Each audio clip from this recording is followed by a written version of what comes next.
Allez, bonsoir à toutes et bonsoir à tous et merci de nous avoir pratiqué sur l'Aventure TV. Nous allons directement vous débriefer. Coupe du Roi, un gros match qui a opposé cette équipe du Real Madrid à cette équipe de Celta de Vigo. C'est le Real qui l'a remporté par 5 buts à 2. En tout cas, c'est une véritable vengeance aujourd'hui. Et Real vient juste de fracasser et bien laminer cette équipe de Celta de Vigo aujourd'hui. C'est une grosse vengeance, je dirais franchement, parce que, en tout cas, si vous regardez, mais il y a des aspects, il y a un aspect important aujourd'hui qui s'est déroulé dans ce match-là sur le but de Kylian. On a vu qu'en tout cas, il y avait un véritable pénalty, un pénalty très clair, mais un pénalty non sifflé qui a même amené le but de Kylian. Et ce but qui est synonyme de l'ouverture de score pour le Real. Et deuxième but marqué par Vinicius Junior après cela.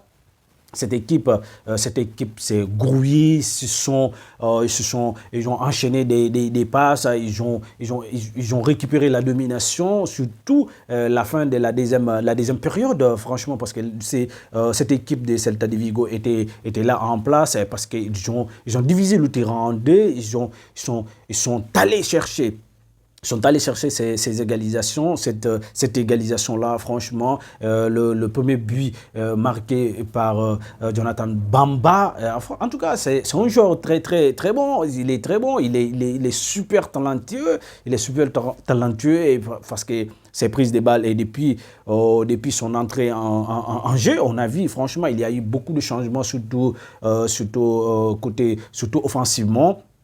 Mais le joueur qui nous a impressionné dans cette rencontre, en tout cas, Alex Moriba. Alex Moriba, en tout cas, le Guinéen aujourd'hui, franchement, il a ressorti un match exceptionnel, franchement.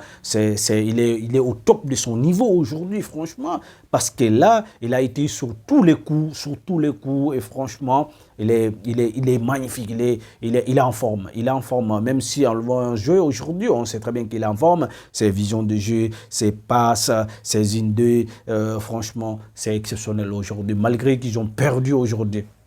Mais après ça, Henrique, on en parle franchement, ce jeune joueur, la pépite brésilienne, et franchement qui a fait son doublé aujourd'hui face à cette équipe de Celta de Vigo, mais surtout son premier but a été un but somptueux, bien réfléchi, avec une frappe fracassante, et ça n'a laissé aucun sens au gardien de cette équipe de Celta de Vigo, mais surtout son deuxième but qui est synonyme de cinquième but, et franchement, quelle intuition et quel réflexe, parce que lui, sa position, il était dos au but, il ne pouvait absolument rien faire, et voilà, sauf que c'est faire une talonnade.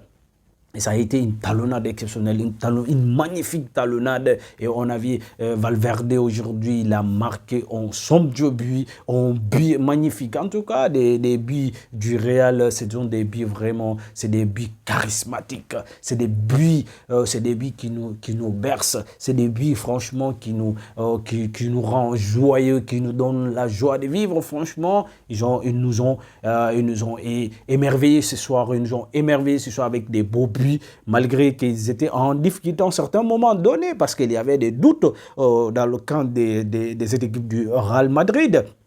Mais finalement, ils ont parvenu quand même à s'en sortir, ils s'en est sorti très bien, et c'est une très bonne chose aujourd'hui de retrouver Real revenir, mais également on va essayer de souligner aujourd'hui parce que Camavinga continue à enchaîner quand même des erreurs, des fautes, des marquages et autres. Aujourd'hui, il s'est complètement trompé, et c'est lui qui a amené le premier but même, d'ailleurs, le but que Jonathan Bamba a marqué, et c'était une erreur de passe de Camavinga. Et on a vu contre Barça aussi, c'est lui qui a amené le premier but, parce que c'est lui qui a créé le deuxième but, c'est lui qui a créé le pénalty sur Gavi.